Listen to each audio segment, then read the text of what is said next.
Hey guys, welcome back to the channel. In this episode, we are going to start this Forester. Stay tuned.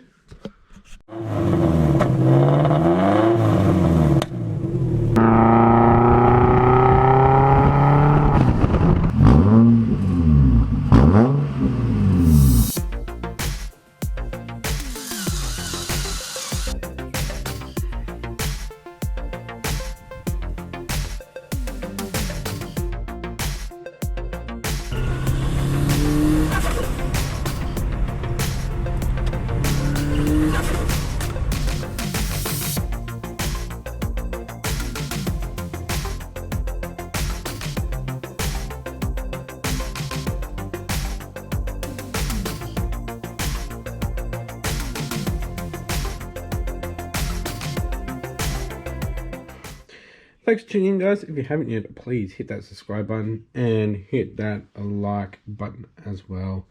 Really helps out.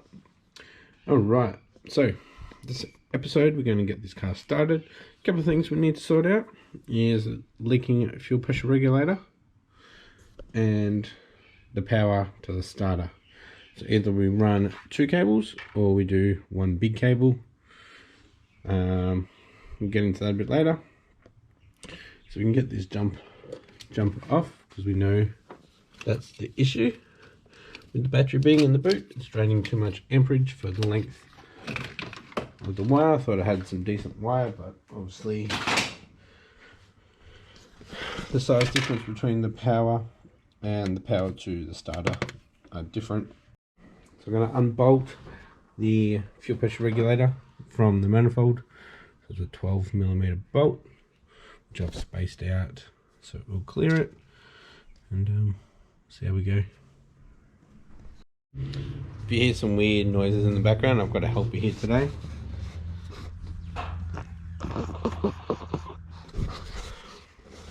She's under the car with me last night when I was doing the sump from the transmission. Let's get it off. Alright, now that I've taken it off at the mount, the manifold is just flapping around. So unfortunately, I'm going to have to prime it so I can see where it's leaking from. If it's from one of the fittings or it's from like the diaphragm. So yeah, there we go. I'm going to have to get a new one. Okay, so I've got the battery reconnected with the master switch. I've got the fuel pump relay back in, so when I turn the key it'll prime and leak. So we need to see where it's leaking from. Let's prime it.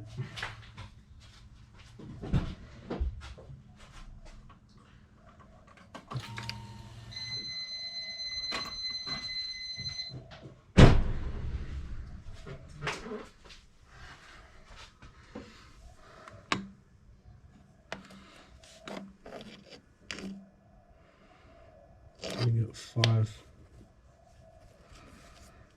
It's not leaking. Probably gonna squirt out at me.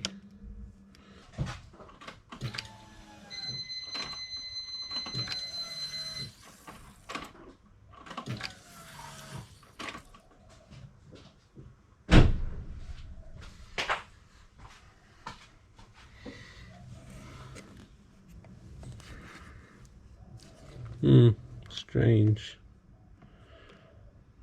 I did say it go up to like 40 and then it drops back down. But there's no squirty squirts. Probably just flooded the engine, but yeah. Oh well. You helping? Are you helping out? No? Okay. Okay. So I've mounted this again. This nut here is actually part of the stud. The stud, obviously, it's bottomed out. I'll fix this, guys, don't worry. And I've just spaced it back with a nut on both sides, spring washer on the back, and yeah, still on there. So maybe if I have it up that way, it's not you can see it's moving. So it's just resting on there. Whereas before it was up here. Actually, maybe it was pushing it back and that's why it was leaking. But we'll give it another try. It's not leaking. Good. All right. Now that that's fixed itself, it seems solidly mounted. It's not going anywhere. You alright, Az? Me? I need to address the power issue to the starter. Now, I was thinking I could run this and it won't fit in there. So what I was thinking, what if I fork it? Yeah, chop it, split it. I will heat wrap it, so then it goes down into two. So then two can go into the top here. I might give that a go. So all I'll do is actually just disconnect this one, and I'll leave that there. Disconnect it from the starter and just move it off to the side and try that and see how we go. If it works, then I'll chop it to length and do all that stuff. You right, Az? Getting in my shot? Right, so I've chopped the end off and divide this. How cool is this? Bit easier to divide. For this one, I'll just tape it apart, and see how we go. I made some legs. Okay, so got that end hooked up to the starter. As you can see, it's got a little bit of excess there. And I got my little legs planted in there. So let's see how we go. Let's see if it turns over. Looks a bit dodgy at the moment because it is. If that does work, it's going to be a lot neater. So don't worry, guys. Yeah, I've disconnected the fuel pump relay again. So it probably will try to fire because I turned it on and off so many times to prime it, to see if it would leak, which it still has not, which is freaking awesome. I need to go to the toilet. I'm getting excited. I'm back. What am I up to? Oh, checking if it cranks. Let's go.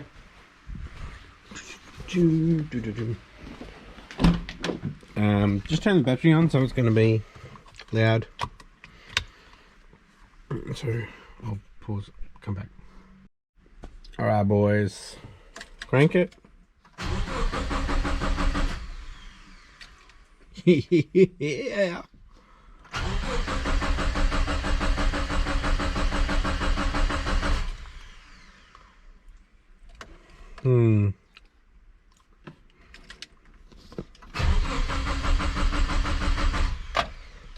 I don't know what's going on here,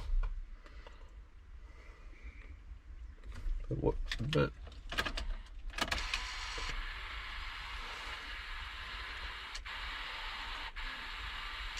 this one here is not connected. It's having issues. I need to get my second boost gauge back. Still no oil coming out of the TD05. It's not coming out of the fitting, which is good. So I'll check the oil level. It's good. Probably a little bit over. But we do have lines that we need to fill as well too, guys, so don't forget that. I really just want to start it. Alright. I'll set you up on the tripod and I'll start it. Everything else seems okay so far. I just need to obviously redo that power cable. And this power cable is a lot more flexible than that other black one. This one here, so that'll be alright. Two massive cables. I think they are the same, 0 gauge. Alright boys, the fuel pump relay is back in. It should start up straight away, unless I've like completely flooded the engine.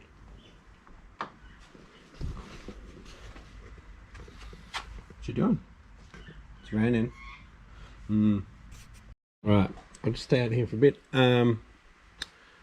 Scavenger pump will not be on because I do not have the hose connected to the oil sump for the turbo, so it doesn't really matter. Because I do want to see oil coming through that, and I probably won't get any oil coming through that until I build a decent amount of pressure. So it might run for only a couple of seconds, and I'm going to show you that from inside here so we can see the gauge.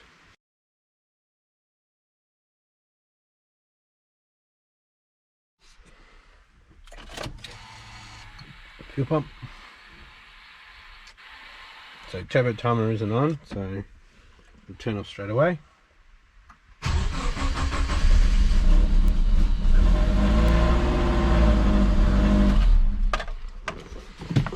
Now we've got a whole bunch of smoky.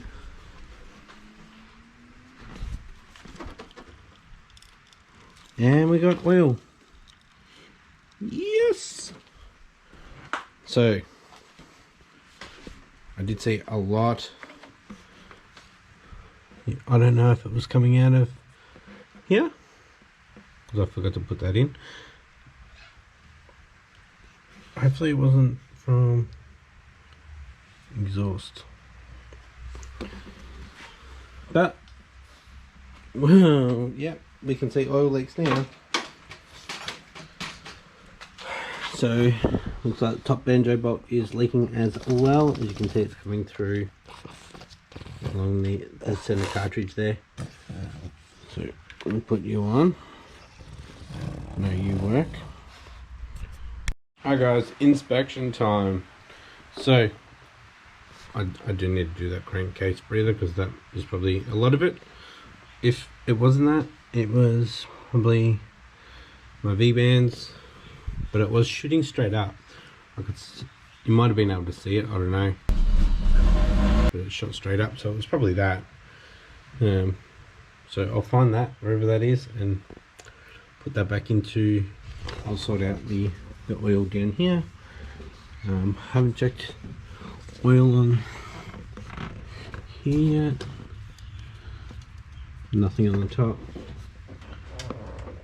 Bottom should be fine.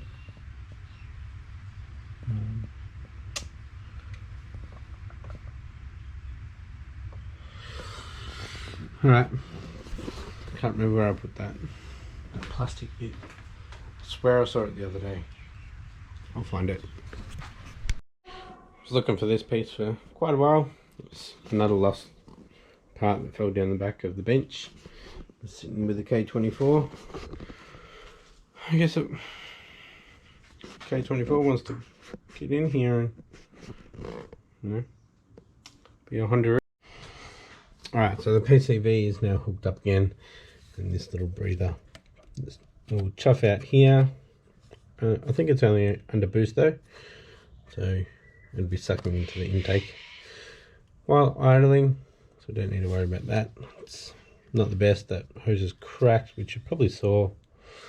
I have the AN fitting on here, but I have not yet tightened the banjo for the oil feed, which I'll do right now. Got the compressor going.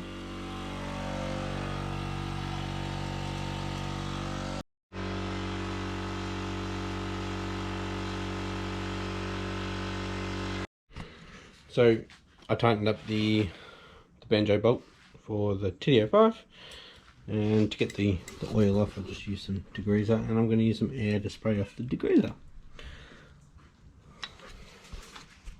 And as you saw just before as well, the oil is down, so I just put another, whatever that is, in it.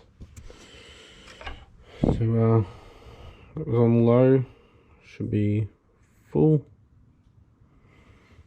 So, yeah.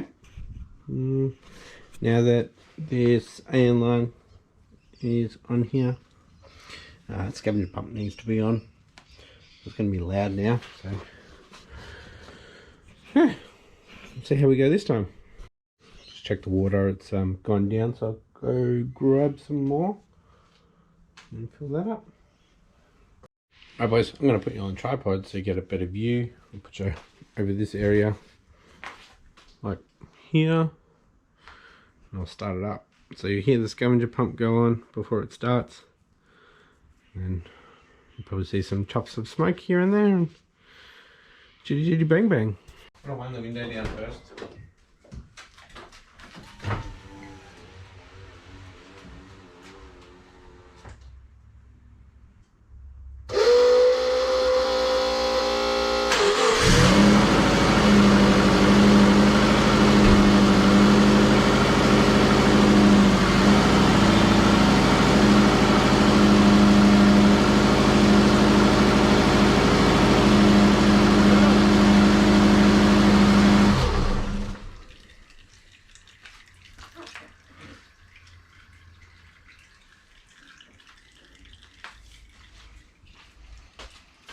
What's going on there? That.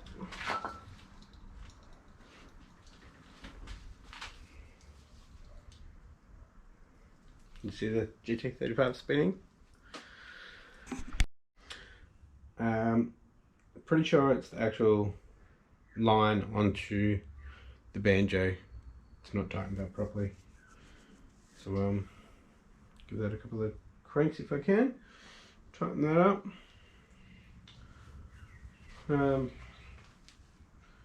The block breather, I don't think there was any smoke from that. GT35 was spinning like pretty good. Like, I think that's the best it's ever spun in my compound setups. So that's telling me that either there's no exhaust leaks or it's very minimal exhaust leaks. So that's good. Remember the first one I did, it was barely spinning. But once there's no leaks, we'll go around and check all the exhaust to see if there's any exhaust leaks, and if there is, we'll have to fix it. And yeah. Getting exciting! I'm going to have to rotate the, I don't know if it's V-band clamp, but the clamp that holds on the exhaust housing to the cartridge of the turbo, because where the opposite side is, it's right where the fitting is, and I just can't get in there to turn it. I'm just going to have to rotate that clamp around, which I've moved it several times already, so just loosen it off and move it. It should be fine. I don't know if you can see me or not, but this fitting was really loose.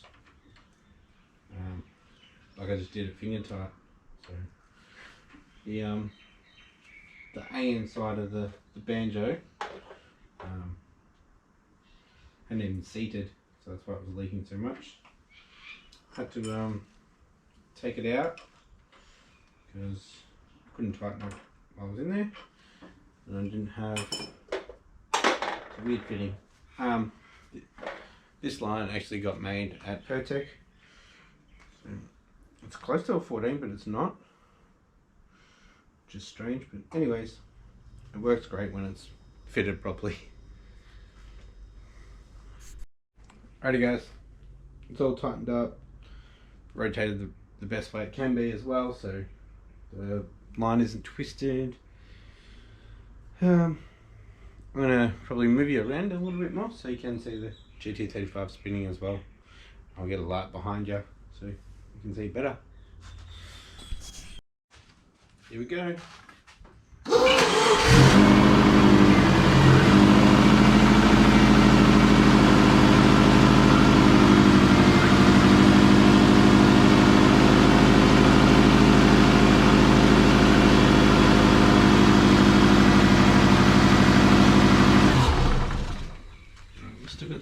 dripping around that area.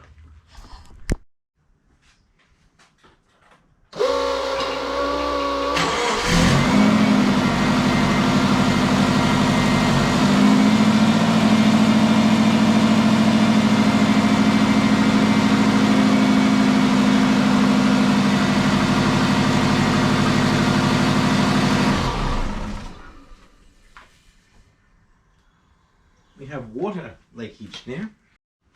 The water that's actually dripping out is actually coming out of the 50mm wastegate. Must be the condensation that's built up in the engine.